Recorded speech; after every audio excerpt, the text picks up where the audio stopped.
Tengan todos buenos días, sean bienvenidos a su programa, como siempre, a la entrevista a través del Heraldo ESB, tu periódico digital. Este día tenemos la grata presencia de el licenciado Dagoberto Gutiérrez, vicerrector de la Universidad Luterana. Como siempre, bienvenido y un abrazo, don Dagoberto.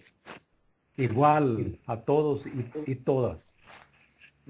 Bueno, como siempre, pues, como estábamos hablando atrás de cámara, siempre lo contactamos para conocer un poquito más de cómo va la política en el país y hablar un poco sobre la geopolítica. Pues comenzamos, vamos a comenzar desde afuera, con las situaciones de la geopolítica.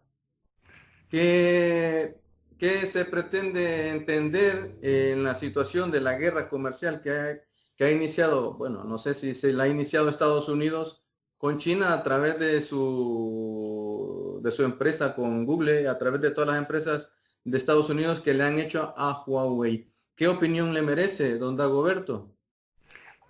En este tema hay apariencias y hay realidades. Aparentemente es una guerra comercial, pero realmente es una guerra a secas. Esto quiere decir de que la humanidad está ya en el terreno de la Tercera Guerra Mundial. Lo que ocurre que no se trata de guerras como todas las guerras anteriores. El comercio es una pieza de esa guerra. Y aquí la tecnología aparece en un primer plano de la confrontación. Pero la tecnología no es la primera línea de fuego, sino es el consabido problema de si se vive en un mundo unipolar o en un mundo multipolar. El imperio estadounidense ha perdido hegemonía, ha perdido la superioridad militar a manos de Rusia y la superioridad tecnológica a manos de China. Y toda esa tecnología del 5G tiene impactos militares previsibles. Y se trata justamente de eso. Se trata de eso. No es una lucha de las empresas que fabrican esos aparatitos. No. Es una confrontación de mayor alcance, en donde no se ha dicho todavía la última palabra. Lo cierto es que Estados Unidos no tiene capacidad para competir económicamente y está usando recursos extraeconómicos. Esos recursos extraeconómicos están fuera de la economía y fuera del mercado. China aún no usa plenamente esos recursos. Hay que saber que los elementos, por ejemplo, de las tierras raras que Estados Unidos necesita para fabricar armas y para fabricar los componentes de estos mismos aparatos es proporcionada en un 85% por China a Rusia. Si eso se suspende, Estados Unidos se paraliza en esa línea y en otras líneas, incluyendo las armas espaciales. Esta es entonces una confrontación que desborda con mucho el área comercial. Y es, repito, que o vivimos en un mundo multipolar con varias monedas, liberados del dólar, aunque no desaparezca el dólar, donde el ser humano tenga varias opciones con diferentes centros del poder, o Estados Unidos se erige como un poder único y omnímodo en el planeta. Eso es lo que está en juego. Y gente como yo, como mi país, es obvio que optamos por un mundo multipolar. Exacto. Lo que hacía referencia usted sobre la cuestión que tiene China para poder contrarrestar o dar una respuesta a lo que es la cuestión sobre la economía, con la cuestión de las tierras raras, ¿no? Porque los productos que se fabrican, más que todo la tecnología, utiliza mucho y como mencionaba también las cuestiones de armamento, ¿no? Armamentística. Pero eso afectaría en dos maneras a Estados Unidos. Uno económicamente y el otro la situación de la generación de armamento, ¿no? Claro. Bueno, bajamos un poco del norte, un poquito más abajo, la cuestión de México, con el gobierno de AMLO. ¿Qué piensa del gobierno de México actualmente? Ya pasaron, no sé, más de 100 días que había dado también su aporte, o su, mejor dicho, el informe de de los primeros 100 días del gobierno de AMLO. ¿Qué opinión le merece a don Dagoberto? Me parece que López Obrador está siguiendo una política muy inteligente, con objetivos muy claros y sin apartarse de las líneas políticas y económicas trazadas desde la campaña electoral.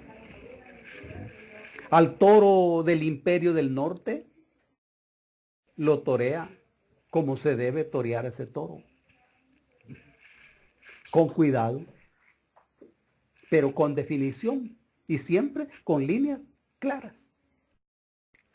La lucha contra la corrupción, la lucha por recuperar la economía, la lucha por incorporar a la gente, a los más de 100 millones de mexicanos, a la vida política y a la vida económica, y el establecimiento de relaciones diferentes con Centroamérica, que es una especie de ribera del ancho río mexicano. El gobierno de México trabaja con el criterio de Centroamérica Norte y Centroamérica Sur. En realidad, en la historia siempre ha existido eso.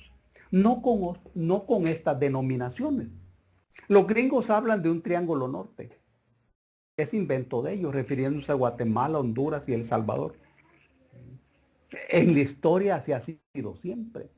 En estos países está planteada la lucha entre una oligarquía capitalista y una burguesía capitalista. Nuestro país, El Salvador, no resolvió ese conflicto. Costa Rica sí lo resolvió, con bastante anticipación. El Salvador no.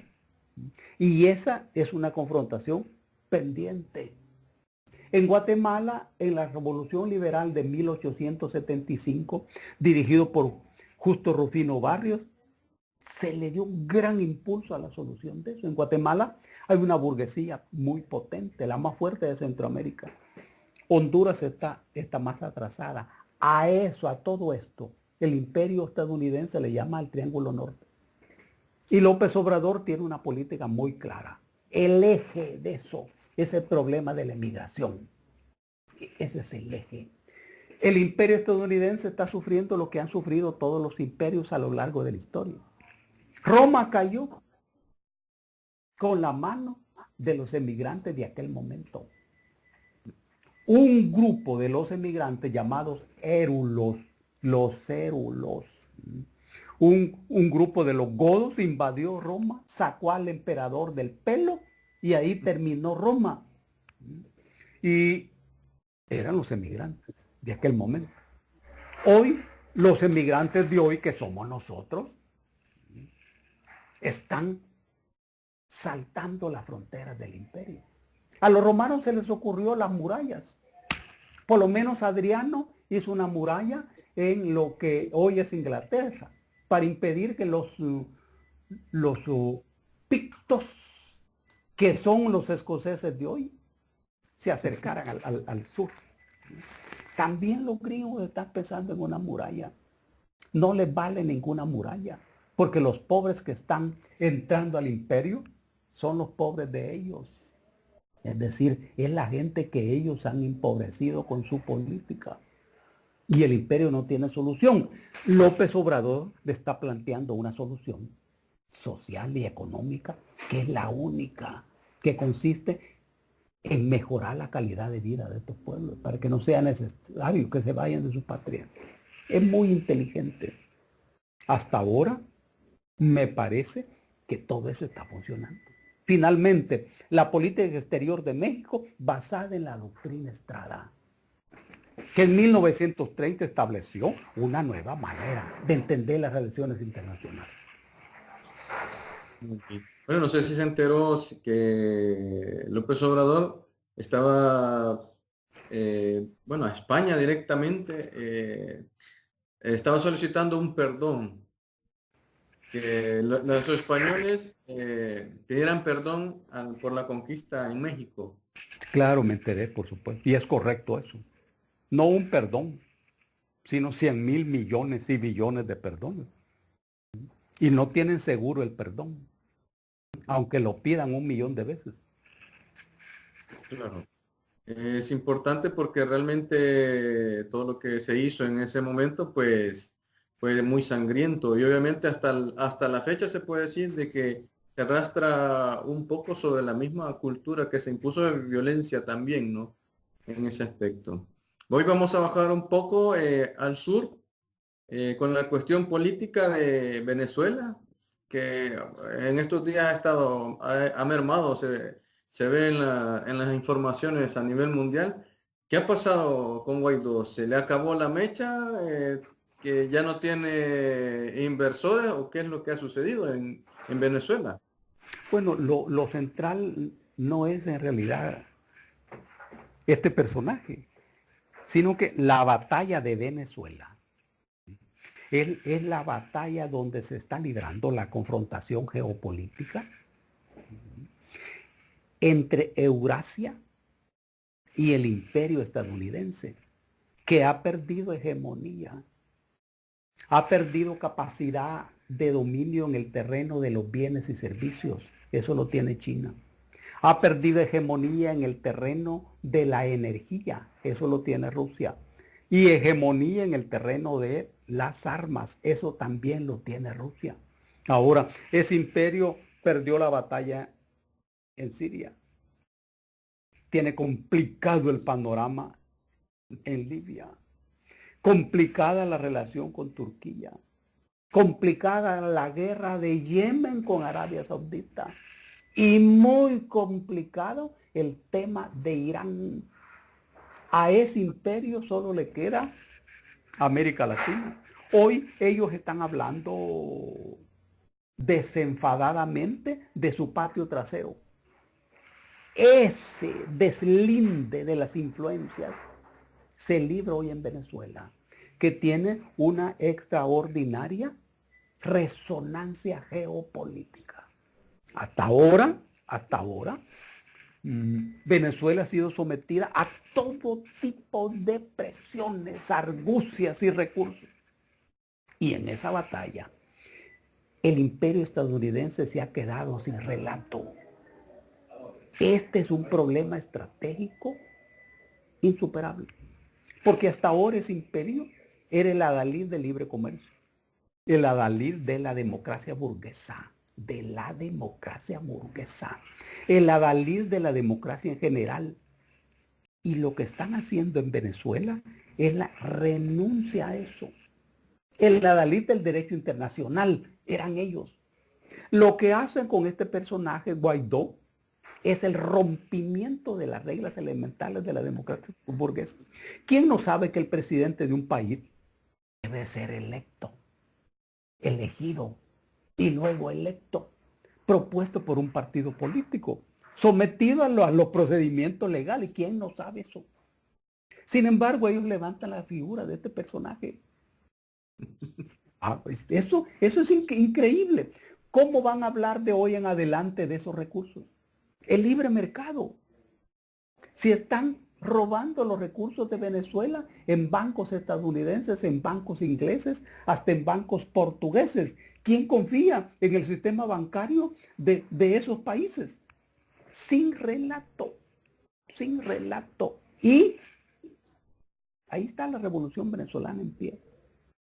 Es más, están negociando con las fuerzas opositoras. Y este personaje Guaidó va para abajo. Hay que saber que los dirigentes de esa revolución han tratado esto con mucha inteligencia. Los mismos Estados Unidos Si ahí aparece un personaje llamando un golpe de Estado, lo capturan ahí mismo y lo condenan a 100.000 años de cárcel. A Guaidó no. Y ahí anda Guaidó, deshaciéndose en las paredes de las calles, hasta que se vaya por los alcantarillados.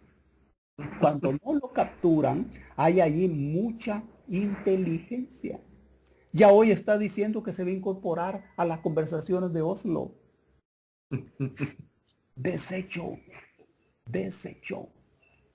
Ahora, ¿se puede excluir una salida militar? No, no. Pero hoy eso tendría una repercusión inmensa. Además, este imperio puede atender una guerra en Irán y una guerra en Venezuela al mismo tiempo. No parece posible. No parece posible. Hay que ver las complicaciones en que este imperio ha entrado. Los gobiernos que ellos celebraron, como el de Brasil y el de Argentina, van para abajo. En ningún momento la economía argentina había estado tan quebrado. Las elecciones son en octubre. Ahí va la Cristina otra vez. Y en Brasil, el ejército brasileño no apoyó la intervención brasileña en Venezuela, por mucho que Bolsonaro lo planteara.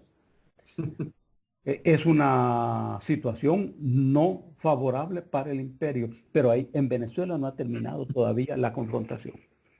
Todavía se tiene que esperar algo más por ahí. Bueno, a que resulte lo que dice usted. O termina de salir por las alcantarillas Guaidó o se soluciona la situación en Venezuela. Ya, claro, ya están negociando. Es que es un imperio que ha perdido no solo su hegemonía, sino su inteligencia. Cuando pierden su relato, también pierden inteligencia. Hoy se están enfrentando a los CLAP, que son organizaciones íntimamente vinculadas a la vida, a la comida, a la salud de la gente, de todos los días. Entonces es una confrontación directa con la gente. No solo con el régimen, ni con el presidente, es con la gente. Les falta inteligencia. Es que cuando algo como un imperio decae, lo primero que decae son las ideas. Para el caso será que la cabeza que maneja el imperio es la que se ha cargado, digámoslo así, ha perdido con él. Vamos a hablar de Trump directamente, o sea, que él ha sido la cabeza que ha dejado caer el imperio americano, en pocas palabras. ¿O es Bueno, más, no. es más complejo? Trump es una persona inteligente. Una persona inteligente. Que está desmantelando la lógica conocida de ese imperio. Él está desmantelando lo que yo llamo retórica. Lo de la democracia burguesa. Él está haciendo las cosas de otro modo, montando prácticamente un golpe de Estado a las instituciones de ese país, con fuerza, con inteligencia, cambiando las reglas del juego y el juego del comercio internacional. Eso es lo que está haciendo con China y con los otros países. Lo que ocurre es que el imperio ya no tiene el poder y la fuerza que tenía antes.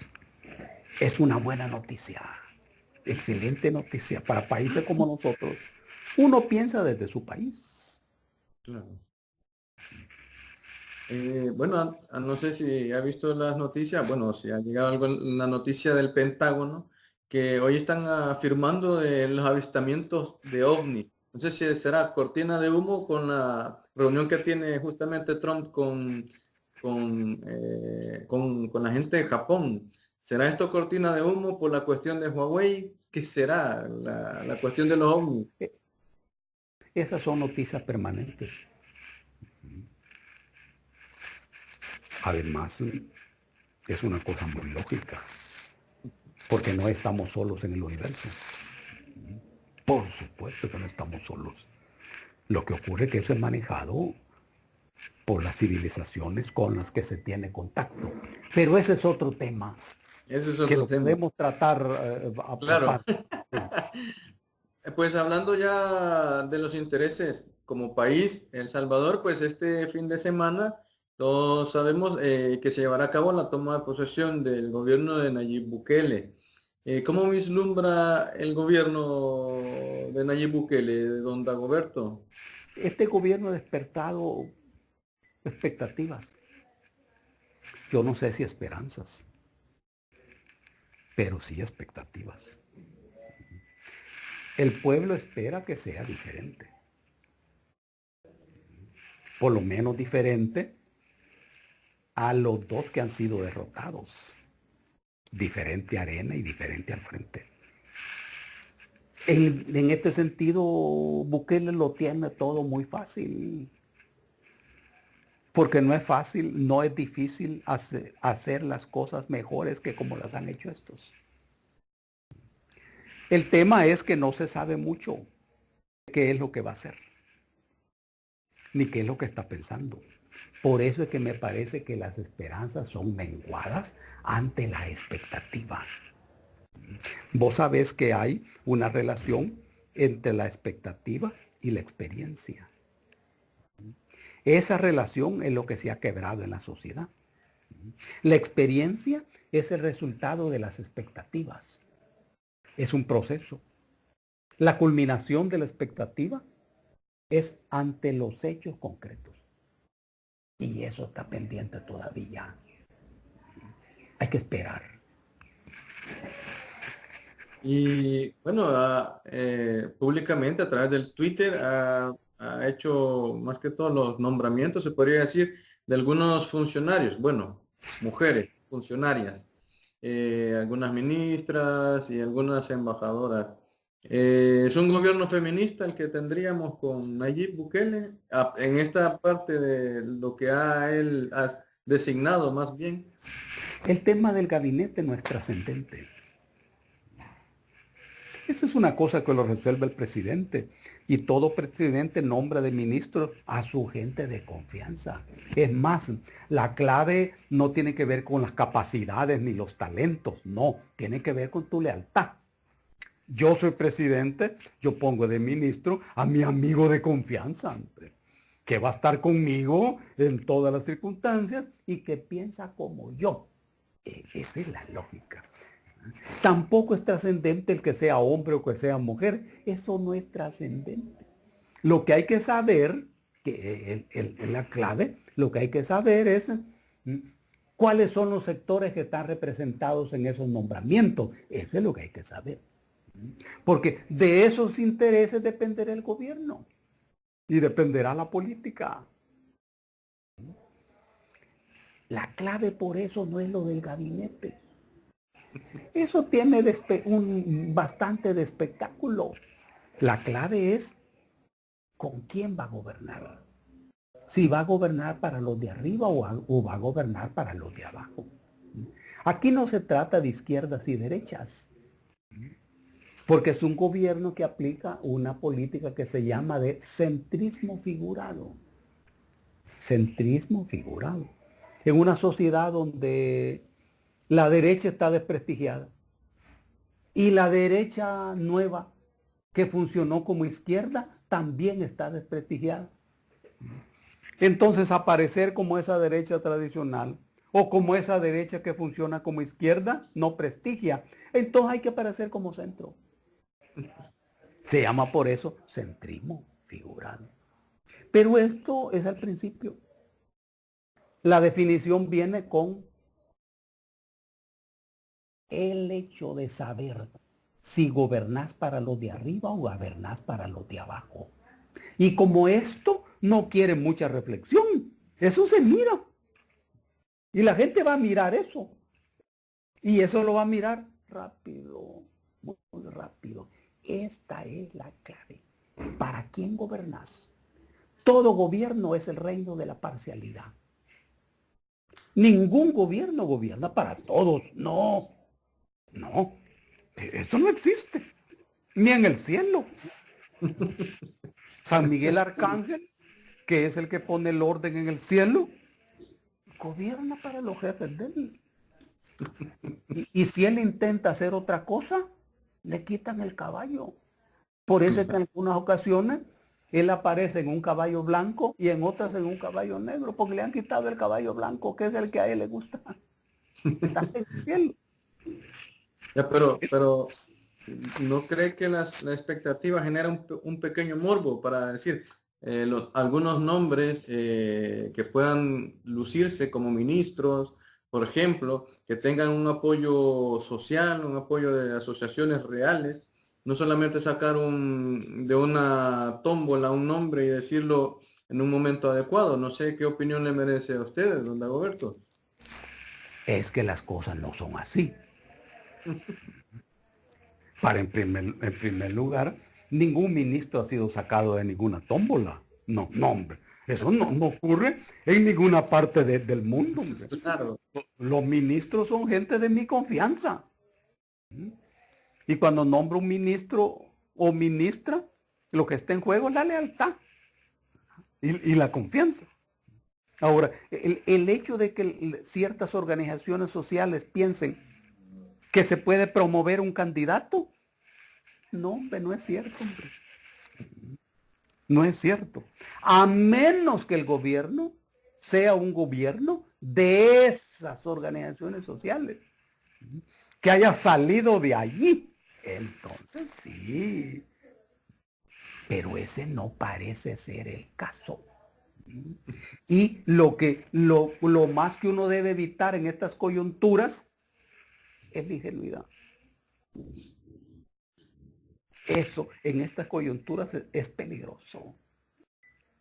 Hay que saber que aquí hay un juego y que aquí hay reglas del juego.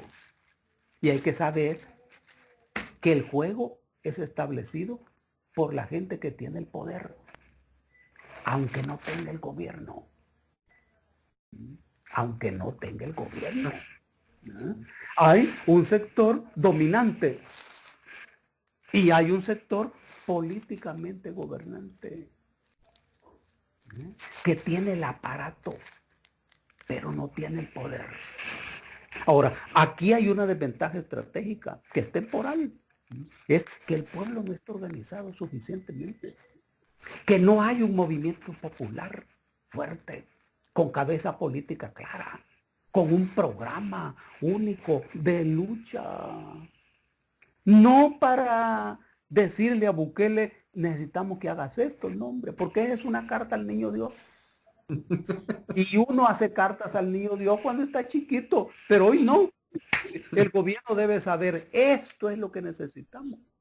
No tenemos eso todavía y esa es una desventaja estratégica. Pero eso se va a superar en las próximas meses y semanas, rápidamente. Muy bien. Bueno, antes de hacerle la pregunta referido a esta visión del sector popular, digámoslo así, le voy a hacer una pregunta con cuestión de que ya se están llamando a ministros, etcétera, etcétera. ¿Dagoberto Gutiérrez ha recibido algún ofrecimiento para ser parte o funcionario de este gobierno que entraría el próximo 1 de junio? Es que yo no soy parte del gobierno. Y yo no trabajo ni he trabajado en ningún momento para estar arriba. No, la clave decisiva de un árbol son las raíces, hombre. Y los hechos decisivos no se hacen arriba. No es allí. No es allí. Yo no tengo nada en esas alturas. Todo lo tengo en otras alturas. Es lo que tiene el pueblo. Yo soy parte del pueblo. Mis ideas son las ideas de la gente. Y el poder también es el poder de la gente. Así que no. Así que, vale, excelente. Bueno, pues referente a la último análisis que hacía sobre el Frente Popular, digámoslo así, en el país no existe, pero si bien es cierto, en las últimas elecciones el movimiento de nuevas ideas surgió con mucha fuerza. ahora es partido político, pero también hay movimiento como Nuevas Ideas. ¿Cómo se, cómo se puede entender este fenómeno ahora a partir ya del nuevo gobierno? ¿Qué incidencias tendría el movimiento, bueno, el partido y el movimiento Nuevas Ideas? No lo sé, fíjate. No sé mucho ni del movimiento Nuevas Ideas, ni del partido Nuevas Ideas. No lo sé. Yo sé más de la construcción de un movimiento popular. De eso sé un poco más. Porque lo del movimiento Nuevas Ideas, eso sabe la gente de Nuevas Ideas. Así es. Perfecto. O sea, es decir, bueno, cuando se formó el movimiento Nuevas Ideas, Dagoberto fue parte de este movimiento, de impulsar a la gente para poderse organizar, etcétera, etcétera, ¿no? Se mantiene todavía ese enclave Dagoberto como... Brillante, brillante. Es que en las luchas de los pueblos hay etapas y en cada etapa hay objetivos muy claros. ¿Cuál era el objetivo en ese momento?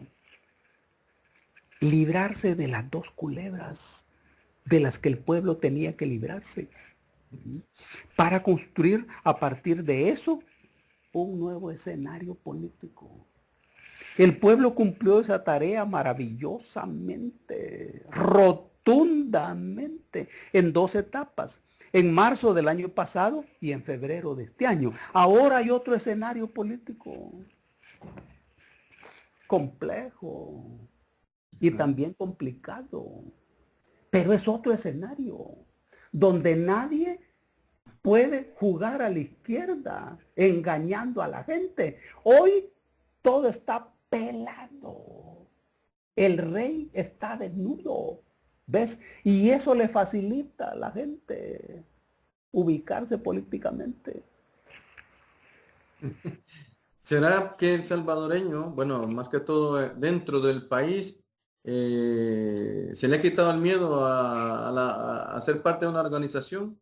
¿Está más capacitado políticamente para poder entrar en esos roles y en esos espacios? No se está capacitando, se está formando. Pero ese es un proceso. Es un proceso. Y en ese proceso hay procedimientos. En Nuevas Ideas fue un movimiento social, amplio, multicolor, con diferentes intereses, olores y sabores, como debe ser un movimiento social. Cumplió una tarea. Y lo cumplió brillantemente. El pueblo. Fue el pueblo el que derrotó a estas dos culebras. Fue el pueblo. Y el pueblo utilizó a Nayib Bukele como su instrumento. Ahora hay una pregunta. ¿Y Bukele va a ser desde el gobierno el instrumento del pueblo? Bueno. Eso es lo que se está dilucidando en estos días. Pero ya terminamos aquí. Sí, sí, con eso ya habíamos acabado. Pues nada, solamente agradecerle, don Dagoberto, por el tiempo, Ya, siempre. Bueno, gracias por haber estado en sintonía de su programa La Entrevista. Síganos a través de la página web www.elheraldo.sv, también en las páginas de Facebook, Instagram y Twitter. Un abrazo, don Dagoberto, y dejamos las puertas abiertas para una próxima entrevista. Muchas gracias, don cuídense Dagoberto. mucho, cuídense mucho, no tomen mucho vino y traten de tomar sobre todo ron Para el frío. para el frío y flor de caña. Y si pueden, guasapa. WhatsApp, ala. Un ron de alta calidad. Un Bueno, abrazo para todos y para todas. eso. Hasta luego. Hasta la próxima. Hasta luego, hasta luego.